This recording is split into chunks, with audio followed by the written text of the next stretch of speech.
Muy buenas noches, gracias por su sintonía. A esta hora Andrés Ramírez les saluda y vamos a iniciar de inmediato con un repaso de lo que tenemos preparado para esta edición. Resulta que los inmuebles allanados hoy por lavado de dinero serán devueltos a las organizaciones criminales, aunque usted no lo crea, porque el Estado no tiene plata, no hay capacidad para mantenerlos. Estructuras de narcotráfico están amenazando comercios para que únicamente vendan cigarrillos de contrabando distribuidos por ellos mismos. Vamos a ampliar sobre este tema. Delincuentes buscan a indigentes y personas sin trabajo para crear cuentas bancarias y estafarlo a usted. Algunos pacientes demandan a la caja porque personal ajeno supuestamente accedió a sus datos privados personales en el EDUS. 9 de cada 10 ticos usan redes sociales. Este tema lo vamos a tocar hoy en nuestra sección de tecnología. Y Noticias Repretel conversará en directo en esta edición con una costarricense en Israel, justo en este margen de hora en el que comienzan las mayores amenazas y ataques. Comenzamos.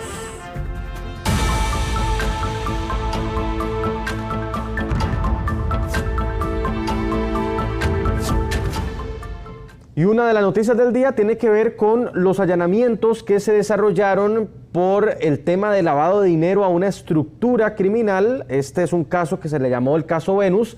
Pero bueno, ¿cómo termina el día? Bueno, tenemos que informarle esto que les adelantaba. Lo que se ha allanado, lo que se iba a decomisar, todos estos inmuebles, el Estado no los puede mantener y regresan al narco.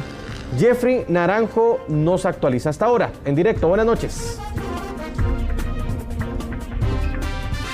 Buenas noches, por increíble que parezca, son más de 50 cabezas de ganado, cerca de 12 vehículos de lujo e incluso una gran cantidad de joyas. Todo esto lo que decomisó hoy en horas de la mañana el organismo de investigación judicial durante más de 20 allanamientos que se efectuaron de manera simultánea en zonas como Guanacaste, Cartago y también Alajuela por presunta legitimación de capitales, también conocida como lavado de dinero. Sin embargo, según trascendió por parte del director del organismo de investigación judicial, todos estos bienes que hace tan solo unas horas le fueron arrebatados a esta estructura deberán ser devueltos a ellos mismos, pues según menciona Randall Zúñiga, el Estado no tiene la capacidad de dar mantenimiento a esta gran cantidad de bienes incautados y por tanto le deben ser devueltos de manera provisional en tanto se realizan estas investigaciones. Y según el mismo mensaje que emitió el director del OIJ, es una situación que debería cambiar, pues esto le seguirá generando ganancias, generando dinero a estas estructuras que ahora serán investigadas por aparente legitimación de capitales. Escuchemos de inmediato parte de las palabras de Randall Zúñiga a raíz de estas diligencias que se efectuaron este martes. Todo esto con la finalidad de desarticular una banda criminal que estaría vinculada presuntivamente a lo que es la legitimación de capitales con evidentemente un precedente de narcotráfico debido a este hallazgo que estamos haciendo de una cantidad importante de marihuana. No te podría decir ahorita cuánto es, pero lo están contando, pero es muy superior a la que se logró decomisar el pasado viernes en una casa de habitación donde se encontraron 56 armas de fuego y también una tonelada de cocaína. En esta casa de habitación pues se encuentra muy cerca de este otro lugar y entonces es parte de la misma trabajo que viene haciendo OIJ ya durante varias semanas. Bueno, uno de los principales detenidos en este caso es una persona de nacionalidad guatemalteca, quien ahora será investigado por aparentemente incurrir en casos de lavado de dinero. Incluso, como ustedes pueden ver en este momento en imágenes, esta persona pues llevaba un estilo de vida bastante ostentoso, adquirió una gran cantidad de vehículos de lujo e incluso compraron una subasta de ganado donde pues incluso varios expertos en esta materia han asegurado es una de las principales actividades que se utilizan en el país para la legitimación de capitales, la compra de cabezas de ganado y este tipo de negocios que pueden ser muchas veces aprovechados por las bandas criminales, pero también estas personas pues estaban utilizando droga, les encontraron droga, una gran cantidad de dinero, más de 20 millones de colones en efectivo y miles de dólares también les fueron confiscados por parte del OIJ esta mañana a raíz de estos allanamientos que se efectuaron y como vimos, pues esto será el inicio de todo un proceso de investigación para aplicar alguna posible sentencia a esta estructura criminal, una investigación que inició en el año 2023. Sin embargo, ¿qué tan recurrentes son estos casos en nuestro país? ¿Qué pasa efectivamente cuando se detienen a estas personas por lavado de dinero? Y si efectivamente el sistema judicial de nuestro país, las estructuras permiten aplicar justicia pronta y cumplida cuando se dan este tipo de temas. En la siguiente información les vamos a ampliar un poco de lo que opinan algunos expertos e incluso qué pasa con algunos proyectos de ley que siguen en la Asamblea Legislativa y que podrían cambiar el curso de estas investigaciones. Veámoslo de inmediato. ¿Qué está pasando con el lavado de dinero en Costa Rica? Solo para el mes de abril, el Instituto Costarricense sobre Drogas reporta 89 reportes de operaciones sospechosas registrados principalmente en Alajuela, Cartago y Guanacaste. Muchos de estos reportes donde se evidencian incrementos de capitales inusuales pueden derivar en casos de legitimación, más conocido como lavado de dinero. Normalmente se lleva más de un año en la investigación. Suelen también ser investigaciones producto o ramas o ser ligados a otro tipo de investigaciones, sobre todo a las del narcotráfico. Hay casos en particular que llegan a durar hasta 2 o 3 años para llegar a la culminación de las detenciones. ¿Por qué? Porque precisamente se necesita de todas esas investigaciones periciales para rendir los informes necesarios y que la Fiscalía cuente. Para el 2024 se acumularon 314 reportes de esta naturaleza solo en el primer semestre del año. ¿Dónde y quiénes lavan dinero en el país? Es la pregunta que muchos se hacen. En los últimos años hemos visto un crecimiento interesante en la adquisición de vehículos de lujo, la preocupación que tenemos en cuanto a la compra-venta de ganado o semovientes, animales, que además tienen la particularidad que en la forma en la que se lleva el negocio en algunos lugares en donde se compra y se vende ganado, todavía no se tienen bancarizadas las operaciones o eventualmente no se tienen los sistemas de control necesarios para identificar si el dinero con el que se están comprando estos animales o semovientes es de un origen lícito o ilícito. Como parte de estos datos, el 58% de los reportes venían de entidades bancarias que detectan estas situaciones inusuales. Sin embargo, también agencias de vehículos y hasta cooperativas son en muchos casos el primer indicio de sospecha de un posible lavado de dinero. Por supuesto que son delitos complejos, sin embargo, al momento de que ya se tiene toda la trazabilidad, de que se tiene la prueba necesaria y por supuesto cuando pasan ya los allanamientos y las detenciones, por lo general es que el Ministerio Público ya tiene un caso completamente sólido. La piedra en el zapato hoy para que se haga justicia en casos de lavado de dinero, según algunos especialistas en esta materia, está en un proyecto de ley que no ha sido aprobado, la Ley de Extensión de Dominios, que permitiría que no sea el Estado el que tenga que demostrar el origen de los capitales de estas agrupaciones, sino a la inversa, que sea el acusado quien deba demostrar de dónde obtienen su dinero y sus bienes. Estamos esperando en este momento que ya termine el periodo extraordinario de sesiones del gobierno para iniciar esa tramitología. Los bienes confiscados hoy tras más de 20 allanamientos efectuados tuvieron que ser devueltos a los investigados, pues según el OIJ el Estado no puede asumir el mantenimiento y la preservación de estos bienes. Uno de los detenidos ya había estado tras las rejas en el 2011 por tráfico de drogas y había sido puesto en libertad en 2016. Jeffrey, lo que seguimos leyendo en redes sociales de la gente es que, bueno, aquí el narco tiene cosas, ¿verdad? Y las van a seguir teniendo porque se les decomisan y el Estado no puede hacer nada con ellos porque no hay plata, no lo pueden mantener. Esa es la situación hoy.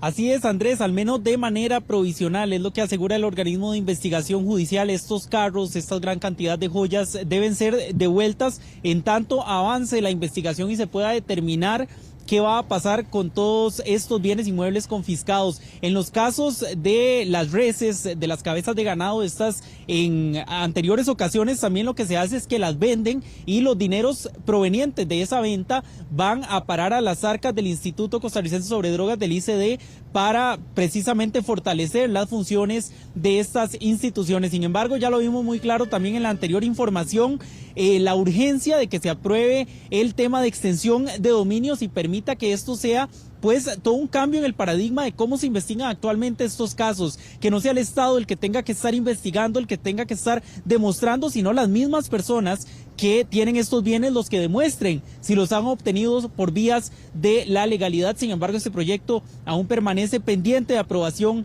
en la Asamblea Legislativa y es pues una piedra angular que podría cambiar, según especialistas, la dirección que llevan actualmente o el destino a la justicia que lleva actualmente este tipo de casos por lavado de dinero. Así es, Jeffrey, muchísimas gracias. Muy buenas noches. Vamos a continuar con otro tema que también hemos tenido pendiente los últimos días, que tiene que ver con las lluvias.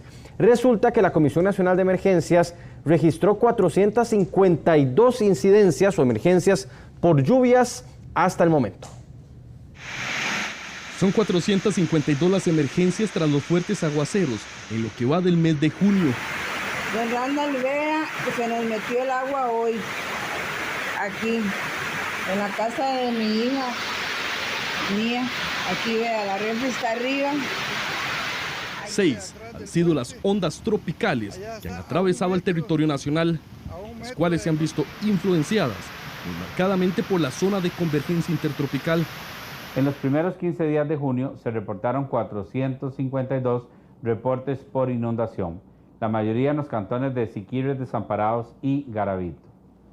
De acuerdo con el IMN, se mantiene la inestabilidad atmosférica debido a que tenemos la zona de convergencia intertropical sobre nuestro país, lo que genera condiciones de mayor humedad y lluvias, principalmente para el Caribe y la vertiente del Pacífico.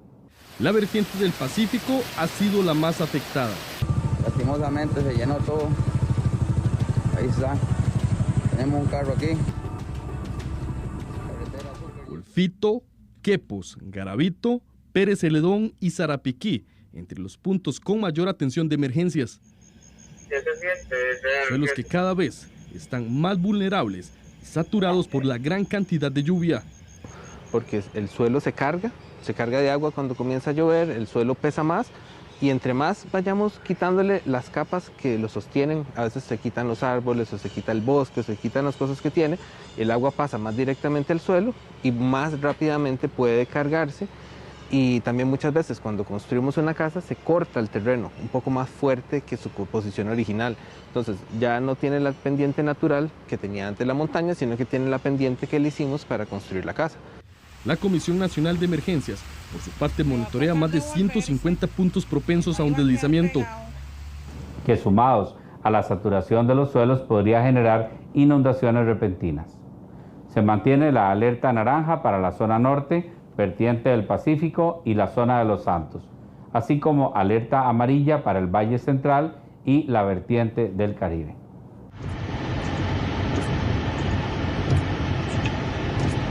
El mes de mayo cerró con 356 emergencias por lluvias, es decir, la mitad de junio ya casi supera con 100 incidentes el mes anterior.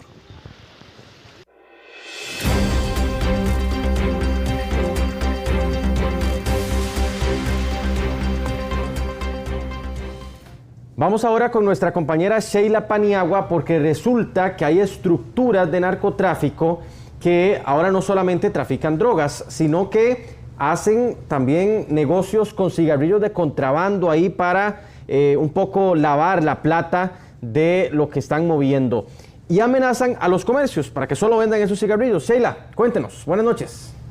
Efectivamente, Andrés, y es que diversos informes han evidenciado que el crimen organizado ya está metiendo mano en lo que es el contrabando de cigarrillos acá en nuestro país, y es que esto, según lo indica la Cámara de Comercio de Costa Rica, ya lo decía usted, que incluso esas estructuras de narcotráfico están amenazando a los comercios para que únicamente vendan estos productos que ellos están distribuyendo. Se estima que el 46% del mercado nacional de cigarrillos está hoy en manos del contrabando. Y también algo muy importante, Andrés, que se ha evidenciado es que las ganancias que obtienen a través del contrabando de cigarrillos la utilizan para financiar otras operaciones ilícitas, como lo es el narcotráfico, también el tráfico ilegal de armas y la corrupción.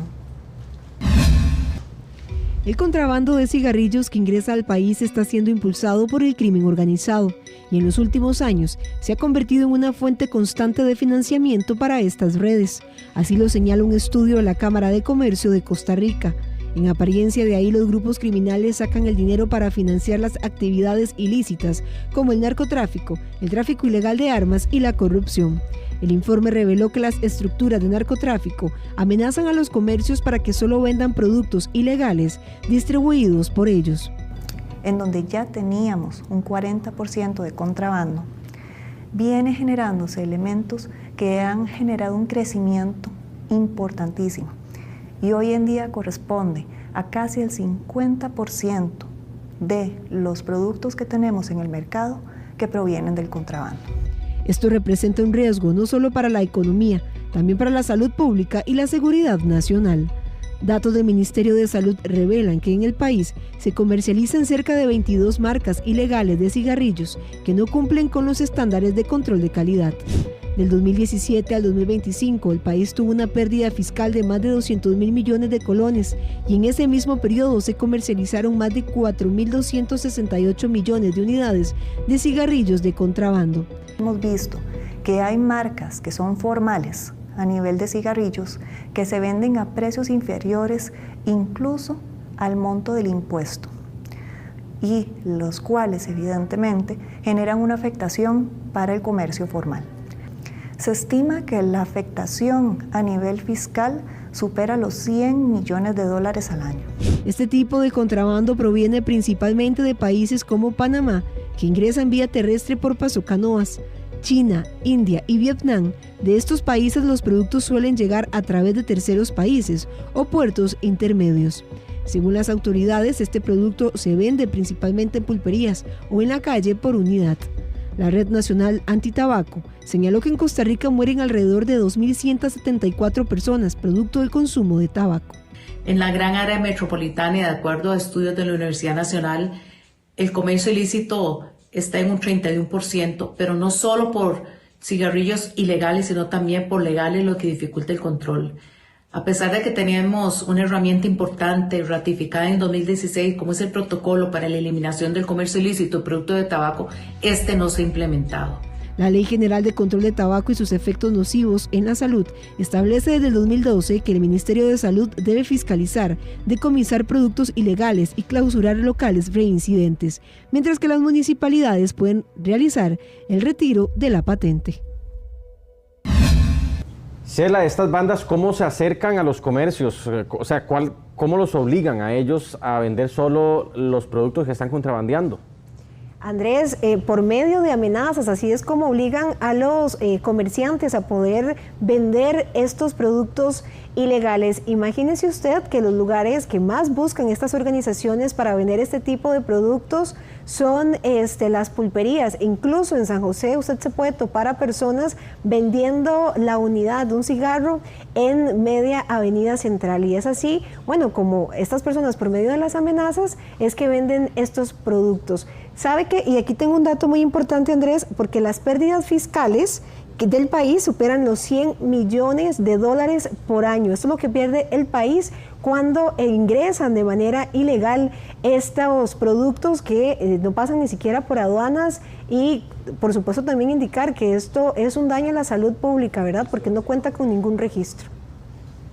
Sí, es un monto importante. Gracias, Sheila, por este reporte. Tienen ustedes también a nuestra compañera Rachel Matamoros, que está en directo desde la sala de redacción, porque les contaba al inicio que hay delincuentes que están aprovechando a personas vulnerables, por ejemplo, gente de la calle o gente sin trabajo, para abrirle cuentas bancarias simplificadas y mover dinero del crimen organizado, y lo podrían estafar a usted que nos está viendo en este momento. Rachel, cuéntenos en directo. Buenas noches. Es correcto, y a cambio los criminales ofrecen pequeñas sumas de dinero a estas personas vulnerables para abrir las cuentas simplificadas, y las personas que se presten a este tipo de delitos podrían enfrentarse a penas de hasta 5 años de prisión.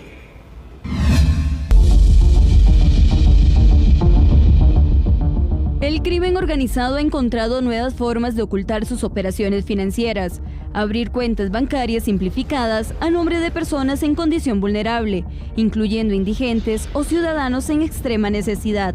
A cambio de pequeñas sumas de dinero o promesas engañosas, las personas prestan su nombre y datos para habilitar cuentas que luego son utilizadas para mover fondos provenientes de estafas, fraudes electrónicos o tráfico de drogas. Abren una cuenta y después en esa cuenta, que en Costa Rica están limitadas a $1,000, $2,000 y $5,000, muchas veces en esa cuenta al día siguiente caen depósitos de 7, 8 millones de colones de estafas informáticas que realizan, y después mandan a estas mismas personas que no saben a sacar dinero de los cajeros. Según advierte la Federación Latinoamericana de Fiscales, este modus operandi ha venido en aumento en toda la región. De hecho, países como Chile ya han restringido o eliminado la posibilidad de crear este tipo de cuentas. El país que ha logrado mayor efectividad ha sido Chile, que ha reducido desde el 2024 a este año un 18% las estafas informáticas. Y dentro de eso, digamos, ha utilizado muchos factores. Uno de ellos básicamente es restringir casi que en su totalidad las cuentas de expediente simplificado. A través de estas personas que se le llaman frenteadores o cibermuleros se saca el dinero, y por eso es que es tan complicado llegar a los verdaderos delincuentes que están sacando el dinero de los costarricenses. Especialistas en crimen organizado y cibercrimen aseguran que esta práctica va en aumento y preocupa la facilidad con la que se pueden abrir cuentas tanto en ventanilla como vía web. Es por eso es que es tan peligroso que se incluyan sistemas que no garanticen que la persona que saca una cuenta es quien dice ser. De la misma manera, debido a esto es que se requieren algoritmos inteligentes para poder detectar fraudes. Veamos los datos. La forma de operar de estos criminales es la siguiente. Paso 1, buscan a la posible víctima. Paso 2, abren la cuenta en el banco. Y el paso 3, usan la cuenta para fraudes o depositar plata del crimen organizado. Se requiere una regulación más estricta, como lo ha hecho Chile, donde básicamente aquí entra también el regulador, porque recordemos que todo el tema bancario, la estafa informática es un riesgo operativo y hay unas normas de Basilea, y en Basilea básicamente lo que se dice es que los bancos tienen que, digamos, velar por un monitoreo y ver cómo está desarrollando ese riesgo operativo. Lo que parece una ayuda económica rápida puede convertirse en una pesadilla legal para quienes presten su nombre a este tipo de delitos. Y como lo veíamos en la nota, la facilidad para abrir las cuentas simplificadas e inclusive la falta de controles efectivos ha generado o de alguna forma ha expandido este negocio también a las estructuras criminales para poder de alguna forma legalizar el dinero o inclusive poder depositar pues ese dinero del crimen organizado en los bancos, y usan pues a segundas, terceras personas con baja escolaridad para poder abrir estas cuentas a cambio de sumas muy pequeñas.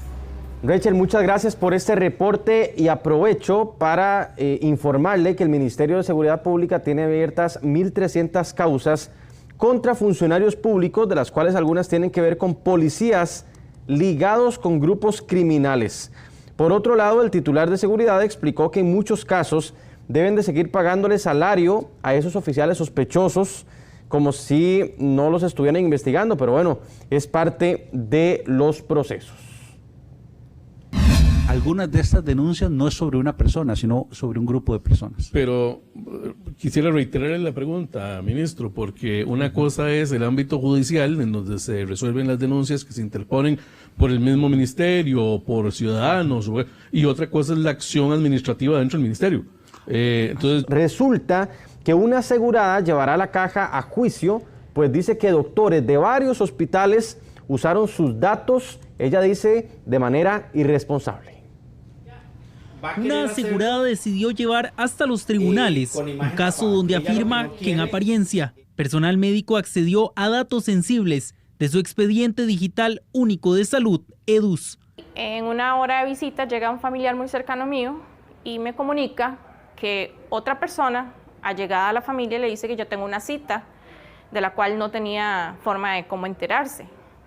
Es ahí donde yo entro en dudas de por qué alguien ajeno a mi familia o alguien ajeno a mi internamiento o algo así sabe que tengo una cita, y yo se lo comento a mi psiquiatra en el internamiento y ella activa un protocolo. Ella activa un protocolo porque yo le digo, alguien está ingresando a Miedos. Tras revisar una bitácora, ella constató que personal médico del hospital de Alajuela y de Punta Arenas había aparentemente ingresado a sus datos sensibles. Con decirle que ahí hay datos que ni mi mamá, ni mi papá, ni absolutamente nada más que mi médico tratante saben. Ahí contengo datos sensibles de mi infancia, traumas de mi infancia, traumas de mi adolescencia, que son muy fuertes, traumas de mi adultez, que me han llevado a estar en crisis. El abogado asegura que no es una situación aislada. Ella se percata de que personal que se encontraba fuera de la provincia de San José, ella estaba siendo atendida en San José, en Punta Arenas y en Alajuela, estaba accesando en el mismo momento del internamiento de ella para consultar su caso, su historial. Nosotros comprendemos que cuando se presenta una vez, tecleamos mal. Una segunda vez hay torpeza y una tercera vez hay una intención de obtener la información. El artículo 19 del reglamento del EDUS establece el secreto profesional y el manejo que se debe dar a la información de salud de las personas. La Ley de Protección del Tratamiento de Datos también regula esta materia.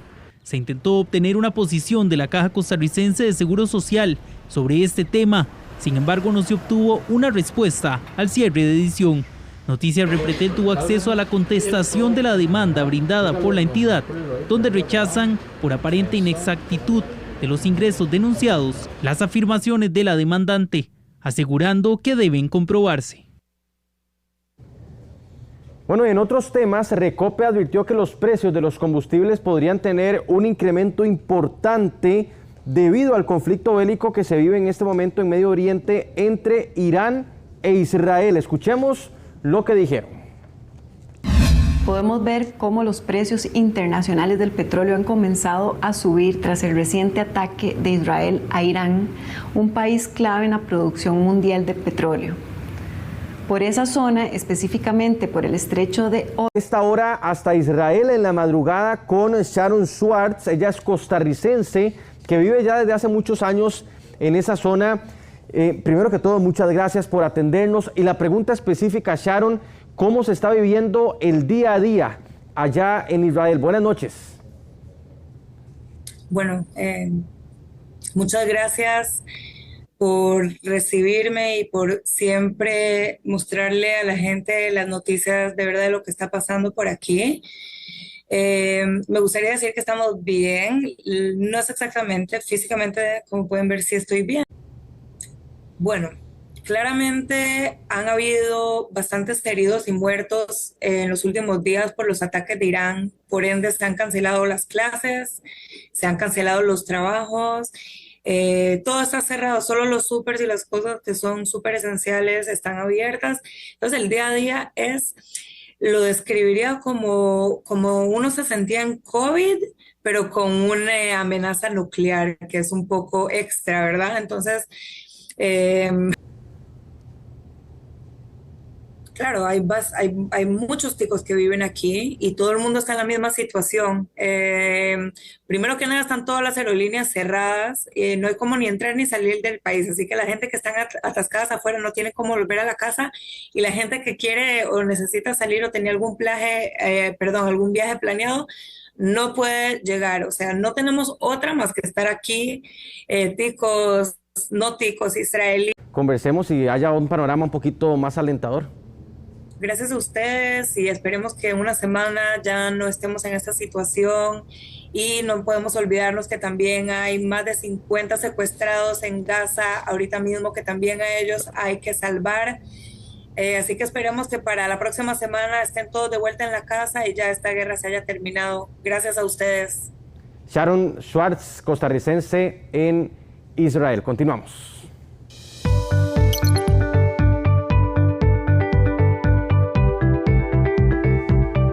Bueno, Bueno, hablemos de empleo. 79,000 personas en nuestro país están buscando trabajo, una mejor oportunidad laboral, así lo evidencia la encuesta continua de empleo del INEC, en donde se muestra que esas personas quieren cambiar de empleo. Del total de trabajadores son muy pocos los que están buscando otro trabajo, ya que muchos se arraigan a la estabilidad, es lo que dice este informe.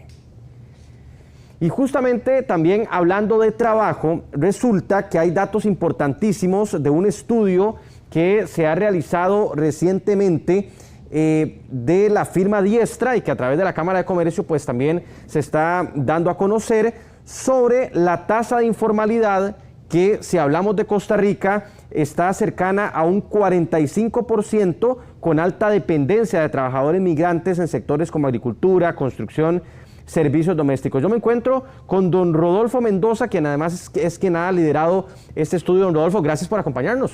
Muchísimas gracias. Sí, realizamos un estudio solicitado por lo que es la Federación de Cámaras de Comercio de toda Centroamérica, FECAMCO. Y ahí vámonos de una vez al tema de la informalidad. Estamos hablando que, por ejemplo, en Costa Rica es casi la mitad. Sí, y a pesar de eso es el país con menor informalidad de toda Centroamérica. Los primeros hallazgos que arroja este estudio es que Centroamérica, ojo a esto, no tiene un problema de desocupación. Los índices de desempleo de Centroamérica son realmente bajos comparados con el resto del mundo. Tenemos países con 2 o 3 puntos de desempleo. Lamentablemente el de Costa Rica es el más alto, a finales del año pasado en 7.6, a pesar de que ha venido bajando comparado con años anteriores, es más alto comparado con el resto de países.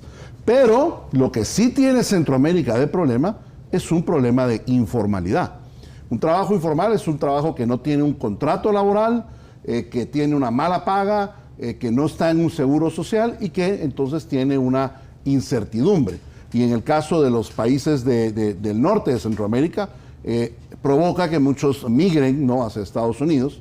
Y en este caso Costa Rica es el que tiene la menor tasa de informalidad. A pesar de eso, sigue siendo un tremendo problema en toda la región. Claro, ¿cuál es el problema? Porque aquí, vámonos a un ejemplo. Una persona, pongamos un señor que se queda sin trabajo, no consigue y dice, bueno, me voy a poner a vender galletitas, ¿verdad? Entonces hace su emprendimiento, pero informal. No tiene seguro social, ni nada de esto. ¿Cuál es el problema, entonces, que estaríamos enfrentando o que estaría enfrentando esa persona? Bueno, el primero es certeza. No sabe realmente los ingresos, cuánto van a alcanzar, hacia cuándo va a poder tenerlos. No es lo mismo que tener un contrato laboral que sabes que estás contratado y mes a mes tienes la certeza de un ingreso fijo. En cambio, el trabajo informal no es así. En cualquier momento puede dejarte de entrar ese ingreso por la venta de esas galletitas, ¿no? Lo segundo es que no tienes un seguro social. Entonces no tienes la protección de salud y tampoco tienes una pensión en el momento que decidas retirarte. Y entonces eso genera la incertidumbre. Y esa incertidumbre es la que provoca que algunos decidan estar migrando de un país al otro. Ahora, justamente tenía aquí anotado lo de la fuerza laboral extranjera, porque claro, aquí también hay muchos extranjeros que vienen a trabajar. ¿Esto qué representa? ¿Cómo podemos verlo? Bueno, en Centroamérica tenemos dos grandes fenómenos. Los fenómenos de los países del C4, llamémosle, desde Guatemala hasta Nicaragua, donde son migrantes que salen. Especialmente, digamos, el Triángulo Norte sale hacia Estados Unidos. Nicaragua históricamente ha migrado hacia Costa Rica y en los últimos 3 años nicaragüenses han migrado hacia Estados Unidos. En cambio, los países, digámosle, del sur del Istmo, que son Costa Rica y Panamá, son receptores de migrantes. Y eso lo que ha provocado es que estas personas han venido a ocupar puestos de trabajo en plazas que los costarricenses o los panameños ya no quieren realizar por sí mismos, y entonces se han acomodado a que las haga el migrante que viene de fuera, pues por un menor costo. Don Rodolfo, le iba a preguntar por el empleo de la mujer, porque también aquí en el país, y me parece que en toda la región, sigue siendo también un problema de que las mujeres no pueden entrar igual que los hombres en las mismas condiciones. Sí, tenemos todavía muchos casos de una disparidad muy grande entre hombres y mujeres. Los índices siempre de desempleo entre las mujeres son mayores. En el caso de Costa Rica estaba alrededor del 9% para las mujeres. Y no solamente el desempleo, sino también la disparidad en el ingreso, en el salario que están recibiendo. Todavía no hay ningún país en Centroamérica que tenga paridad, digamos, la mujer en relación al ingreso del hombre. Seguimos por debajo de ese indicador. Y finalmente, nos queda un minutito tal vez para hacer esta respuesta, es de ese estudio que ustedes van a presentar aquí en Costa Rica oficialmente el jueves, ¿qué otro hallazgo importante llama la atención? Yo creo que lo más importante es entender las tendencias hacia dónde va el mercado laboral. Sí. Primero, que está entrando a mucho joven ahora a trabajar a las empresas. En Centroamérica se añaden 500,000 jóvenes al mercado laboral todos los años, y esos jóvenes son de lo que llamamos la generación Z. Y esta gente tiene otros prioridades en lo que busca en un trabajo. No es como las generaciones anteriores, que eran más estructuradas. Esta gente busca una mayor flexibilidad, una mayor conexión, una mayor trascendencia en lo que hacen. Y la otra tendencia importante es la llegada de la inteligencia artificial. Claro. Que con lo que dicen es, en un año la inteligencia artificial será más inteligente que cualquier ser humano, en 5 años será más inteligente que todos los seres humanos juntos. Y eso significa que va a haber un tremendo cambio en los próximos 5 o 10 años en el mercado laboral centroamericano, y todavía no estamos preparados para asumir plenamente ese cambio. No tenemos el desarrollo tecnológico en Centroamérica para decir, bienvenida sea esta inteligencia artificial. No estamos preparados todavía. No. Aquí en Centroamérica. En toda Centroamérica. Don Rodolfo, se nos fue rapidísimo el tiempo porque además es un tema súper interesante. Le agradecemos de verdad que nos haya compartido estos datos. Muchas gracias. Muy bien, vamos a una pequeñita pausa. Estamos aquí en...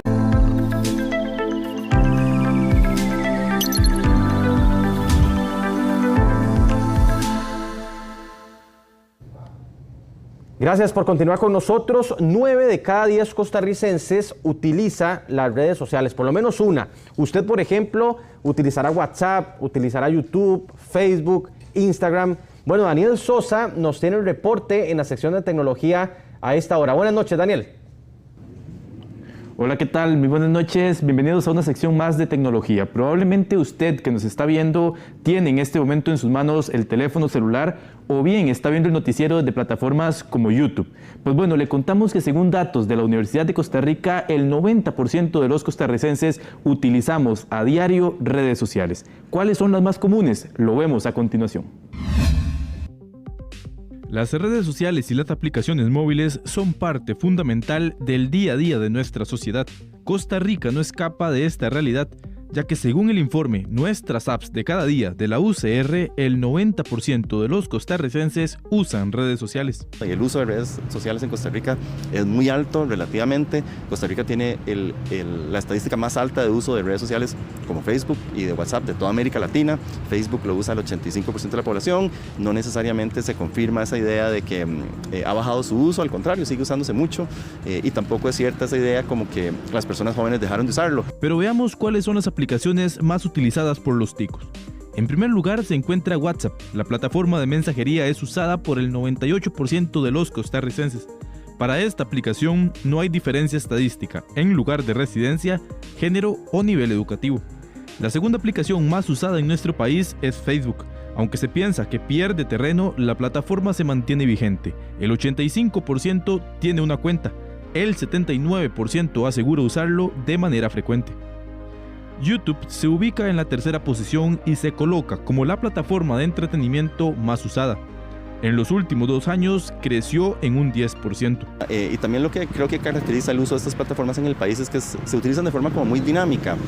Definitivamente WhatsApp es una plataforma muy versátil, pero YouTube también. En YouTube puedes encontrar desde tutoriales hasta videos musicales. De hecho, uno podría definir a YouTube como una plataforma de consumo de música. Y si fuera así, sería la plataforma más usada en todo el país para ese propósito. Entonces, TikTok sirve para ver videos, ver televisión, escuchar música, descubrir nueva música. Entonces, son plataformas de comunicación muy versátiles, y el conjunto de cosas que hacemos con ellas también como que se va ampliando cada vez más. El uso constante de las redes sociales también refleja algunos retos. El uso que estas plataformas tienen en el país es, número 1, la edad. Sabemos que después de los 55 años el consumo de todas estas plataformas en general baja un poquito menos para las que son más populares como Facebook y WhatsApp, pero sigue bajando para el resto de la población. Y el otro factor que incide mucho es la educación. A mayor nivel educativo formal, más uso de estas plataformas. Otras aplicaciones que mencionaron los costarricenses son Instagram y TikTok, que cuentan con un porcentaje de uso entre el 45 y el 50%. Spotify tiene un 25% y Waze es utilizado por el 42% de la población. Cabe destacar que una plataforma como YouTube, a pesar de que hay mucha competencia, sigue siendo muy utilizada por los costarricenses, ya que el 80% aseguran utilizar a diario esta plataforma que nació para videos musicales, pero que hoy la conocemos con contenido muy variado. En otros temas les contamos, y hace pocos días les mencionábamos que había salido a la venta la nueva Nintendo. Bueno, muy interesante. Vamos ahora al campo internacional. La presidenta de México participa en la cumbre G7 en Canadá. Este año, el distrito de Kananaskis, en la provincia de Alberta, en Canadá, es la residencia de la cumbre del G7, el grupo integrado por Italia, Canadá, Francia, Alemania, Japón, Reino Unido y Estados Unidos. Aunque México no forma parte del G7, la presidenta Claudia Sheinbaum Pardo fue invitada junto a otros líderes internacionales, incluido el mandatario de Brasil, Luis Ignacio Lula da Silva, y de otras partes del mundo como India, Corea del Sur, Sudáfrica, Ucrania y Australia. Esta participación subraya el creciente papel de América Latina en los foros multilaterales y la relevancia de sus economías emergentes en la agenda global. Este año, la presencia de México destaca en esta cumbre, pues la presidenta Claudia Sheinbaum acude como invitada especial, siendo la primera mandataria mexicana en participar activamente en una cumbre del G7. Aunque la mandataria mexicana sí participará en la Asamblea General del G7, también tiene programadas otras reuniones paralelas. Su agenda del martes incluye una reunión trilateral con Ursula von der Leyen, presidenta de la Comisión Europea, y Antonio Costa, presidente del Consejo Europeo. También se reunirá con el canciller de Alemania, Friedrich Merz, y con el primer ministro de Canadá, Mark Carney, además del primer ministro de la India, Narendra Modi. Durante la plenaria del G7 se espera que la mandataria mexicana proponga la iniciativa que lanzó en noviembre del año pasado en el G20 de que el 1% que se destina a nivel mundial para armamento se destine a programas que ayuden a impulsar el desarrollo de países con menos recursos. En el marco de la cumbre, la presidenta Sheinbaum buscará impulsar una visión de integración regional que trasciende las fronteras del tratado entre México, Estados Unidos y Canadá. Sheinbaum ha propuesto extender este acuerdo a países de América Latina como Colombia, Brasil, Chile y Uruguay, con el objetivo de fortalecer la unidad económica y política del continente. La mandataria mexicana también ha destacado la importancia de organismos como la Comunidad de Estados Latinoamericanos y Caribeños, la CELAC, para promover la cooperación en áreas como energías renovables, educación, cultura y ciencia. De acuerdo con la presidenta de México, una mayor integración del continente podría convertir a la región en una potencia económica global. Cabe destacar que este lunes, la presidenta de México sostuvo una reunión con el Consejo Empresarial Canadiense para fortalecer los lazos económicos con el país anfitrión. Vamos a hacer una pausa y regresamos.